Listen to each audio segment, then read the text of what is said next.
Welcome to Millie English Podcast, where English learning becomes easy through simple daily conversations.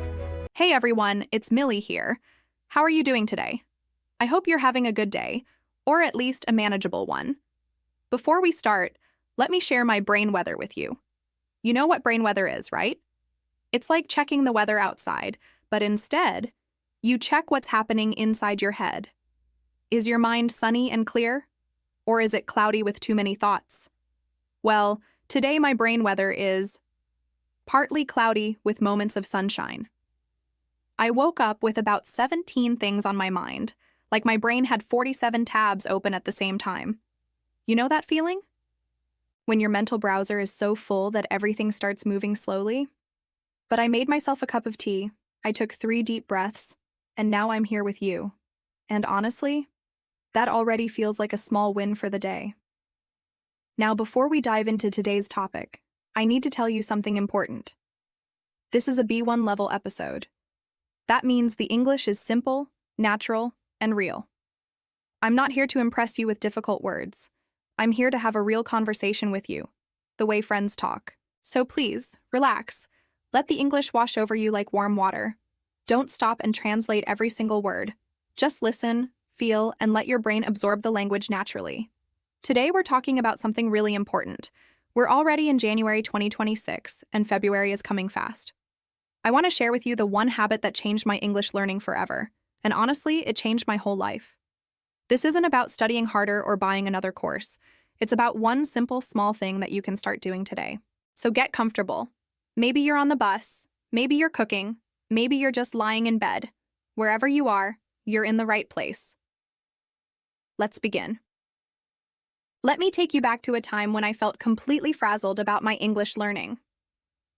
This was a few years ago. I was learning English seriously, and I thought I was doing everything right. I had apps on my phone, I had textbooks on my desk, I had sticky notes all over my apartment with vocabulary words. My bedroom wall looked like a detective's investigation board, but instead of solving crimes, I was trying to solve English. But here's the thing. I felt like I was drowning in information. Every day I would wake up and think, okay, today I'm going to study grammar for an hour, then do flashcards, then watch a video, then practice speaking, then read a book. My to-do list was longer than my arm, and you know what happened? By 10 a.m., I was already exhausted. I was running on empty before the day even really started. I was on autopilot. I was just going through the motions without really thinking. I would open my English app, scroll for 5 minutes, close it, and feel guilty. Then I'd open my textbook, read the same page 3 times without understanding anything, and feel even more guilty. My brain felt like a dirty camera lens. Everything looked blurry and confusing. I couldn't see clearly anymore. The worst part? I wasn't actually improving. I was busy, yes. I was stressed, absolutely. But my English wasn't getting better. I would speak and still make the same mistakes. I would listen to podcasts and still miss half the words. I felt stuck, like I was running on a treadmill but staying in the same place. And the mental clutter was real. My mind was like a messy room where I couldn't find anything. I had learned so many words, but when I needed them in a real conversation, they disappeared. Poof, gone. It was like having a closet full of clothes but still saying, I have nothing to wear. I remember one specific moment that really hurt. I was in a coffee shop and a tourist asked me for directions in English. Simple question, right? But I froze. My mouth opened, but nothing came out. All those hours of study, all those apps, all those sticky notes, and I couldn't even help someone find the train station. I felt embarrassed. I felt like a failure. That night, I sat on my couch and felt completely overloaded. My brain was like a browser with 47 tabs open, and every tab was screaming for attention. Learn this. Practice that. Don't forget this grammar rule. Review that vocabulary. It was too much. Way too much. I realized something important that night. I wasn't learning English. I was collecting English. I was hoarding information like someone who hoards newspapers and magazines. My brain was full, but nothing was organized. Nothing was actually usable. I felt lost. I felt tired. And honestly, I felt ready to quit. I thought, maybe I'm just not good at languages. Maybe some people have the talent and I don't. That was my before story. That was me at my lowest point with English learning. And if you're feeling this way right now, I want you to know something. You're not alone. You're not broken. You're not stupid. You're just using the wrong approach. And that's okay, because we can fix that. We can fix it together. So what changed? What was my wake-up call? My line in the sand? It happened on a random Tuesday morning. I woke up, looked at my phone, and saw a notification from my English app. You've studied for 365 days in a row. I should have felt proud, right? But instead, I felt nothing. Empty. Because deep down, I knew the truth. Yes, I had studied every day, but most days it was just 5 minutes of mindless scrolling.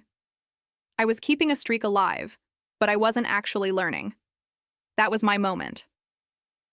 I put my phone down and said out loud, "This stops today." I made a decision. I decided to throw out everything complicated and focus on one thing. Just one habit. One simple, doable, repeatable thing that I could do every single day, even on my worst days. And that one habit was this: daily English input, plus tiny output. Let me break this down into simple rules. I created what I call my minimum winning day for English. These are small actions that don't require superhero energy. You can do these even when you're tired, even when you're busy, even when you feel like doing nothing. Rule number 1, 15 minutes of listening. No pressure. Every day I listen to something in English for at least 15 minutes. Not while doing 15 other things, just listening. It could be a podcast, a YouTube video, a song, an audiobook. The key is, I don't force myself to understand everything. I just let the English flow into my ears. Some days I understand 90%. Some days I understand 30%. Both are okay. The goal is consistency, not perfection. Rule number 2, jot down 3 things. While I'm listening, I keep a notebook nearby. Just a simple notebook, nothing fancy. And I jot down 3 things I hear. Maybe it's a phrase I like. Maybe it's a word I don't know. Maybe it's just a sentence that sounds natural. 3 things. That's it. This keeps me active and engaged, but it's not overwhelming. Rule number 3, say something out loud. After my 15 minutes, I speak for just 2 minutes. I talk about what I just heard. I pretend I'm explaining it to a friend. So today I listened to a podcast about coffee, and they said something interesting about, I'm not trying to be perfect. I'm just moving my mouth and using English. This is my tiny output. Rule number 4, no guilt days are allowed. Here's the magic rule that changed everything. I gave myself permission to have no guilt days. Some days I would only do 5 minutes instead of 15. Some days I would only write 1 thing instead of 3. And that was okay. The important thing was, I didn't skip completely. Even 1 minute was better than 0 minutes. Consistency beats intensity, always. Rule number 5, use English power-ups in real life. As I was learning, I started collecting what I call English power-ups. These are short, simple phrases that native speakers use all the time. Phrases like, that makes sense, I see what you mean, to be honest, you know what I mean? These little phrases are gold. They make you sound natural and fluent, even when your grammar isn't perfect. So I made a list on my phone, and every week I would try to use 3 of them in real conversations, or even when talking to myself. Rule number 6, the same-day reset. This rule saved me so many times. If I slipped up, if I skipped a day, if I broke my routine, I didn't wait until Monday to start again. I didn't say, well, I already failed this week, so I'll start fresh next month. No. I hit the reset button the same day. If I skipped my morning routine, I did a tiny version in the evening. This kept my momentum alive. Rule number 7, protect your morning routine. I realized that my best English learning happened in the morning, right after I woke up. My brain was fresh, I had energy, and the world was quiet. So I made a rule. My English time was non-negotiable in the morning, just like brushing my teeth. I didn't wait to find time later, because later never came. Morning Millie was responsible for English. Evening Millie was off the hook. Rule number 8, track without obsessing. I started using a simple calendar on my wall. Every day I did my minimum routine, I put a red X on that day. I didn't track how long I studied or how many words I learned. Just, did I do my 15 minutes today? Yes or no? This made it simple. And seeing a chain of red X's gave me motivation to not break the chain. These 8 rules became my foundation, my minimum winning day. And here's what happened. My English started improving. Not overnight, not in a magical explosion of fluency, but slowly, steadily, like a plant growing. I started understanding podcasts better. I started speaking with more confidence. I started making fewer mistakes. The fog lifted from my brain. The secret wasn't studying harder. It was showing up consistently with a simple, doable plan. It was choosing progress over perfection. It was giving myself grace on hard days while still doing something small. And the best part? This habit didn't just change my English. It changed how I approached everything in my life.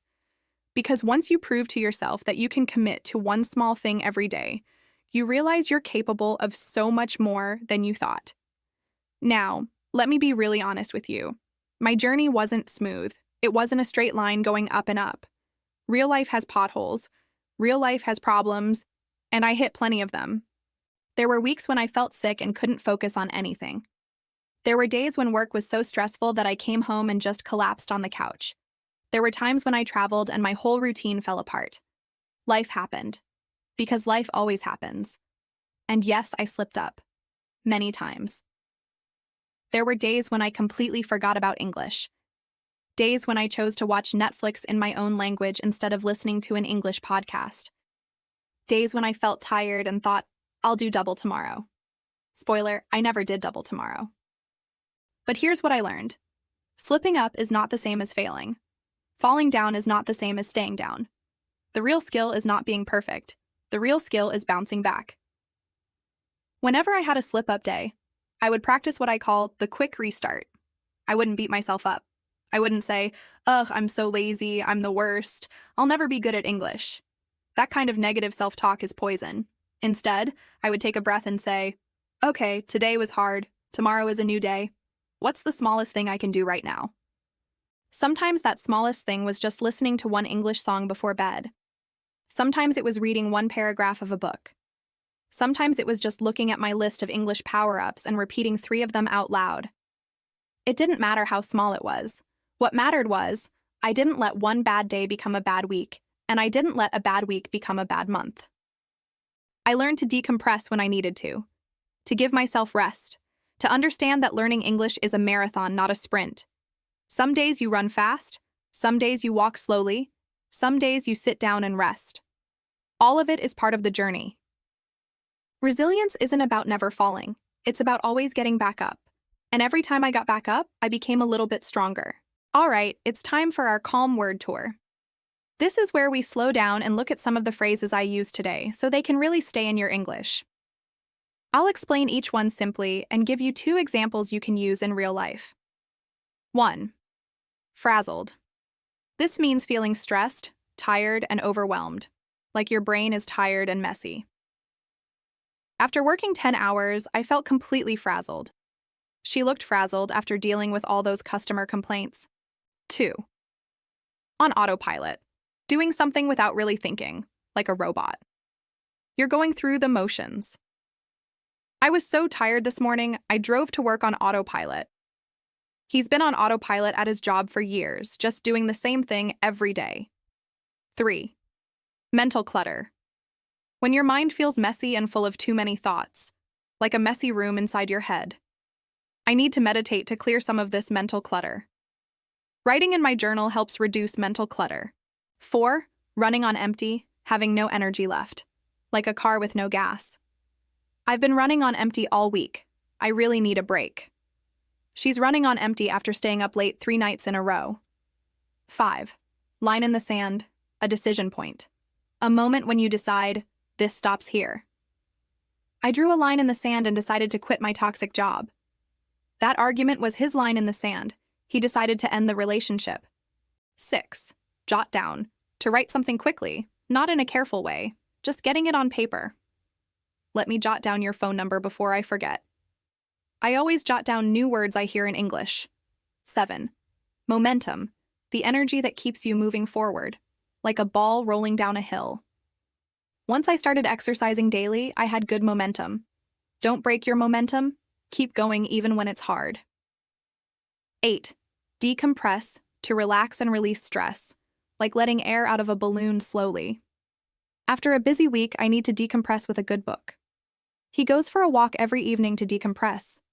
9. Slip up, to make a mistake or fail to do something you planned. I slipped up and ate junk food, but I'll get back on track tomorrow. Everyone slips up sometimes. Don't be too hard on yourself. 10. Hit the reset button, to start over fresh, like restarting a computer. After a bad morning, I hit the reset button and started my day again at noon. Let's hit the reset button on this conversation and try again. 11. Non-negotiable. Something you absolutely won't change or skip. It's fixed and important. My morning coffee is non-negotiable. I need it to function. Family dinner on Sundays is non-negotiable in our house. 12. Bounce back, to recover quickly from a problem or setback. She's good at bouncing back after disappointments. The business struggled during the pandemic but bounced back strong. 13. Show up, to be present and do what you committed to do. Success is about showing up every day, even when you don't feel like it. Just show up and do your best. That's all anyone can ask. 14. Grace, kindness, and patience with yourself or others. Give yourself some grace. You're doing better than you think. She handled the difficult situation with grace and calmness. 15. Wash over you, to let something flow around you naturally without forcing it. Just let the music wash over you and relax. Don't analyze every word. Let the English wash over you. So, there you have it. The one habit that changed my English forever. Showing up consistently with a simple, doable plan. Remember, a year doesn't change because of one big speech or one perfect day. A year changes because of one small, repeatable choice that you make every single day. February 2026 is almost here. What if you started today? What if you created your own minimum winning day? Here's your tiny homework. Leave one sentence in the comments telling me, what's one small thing you'll do for your English today? That's it. Just one sentence. I'll read every single one. I'm Millie, and you've been listening to Millie English Podcast. Take care of yourself, and I'll see you in the next episode. Bye.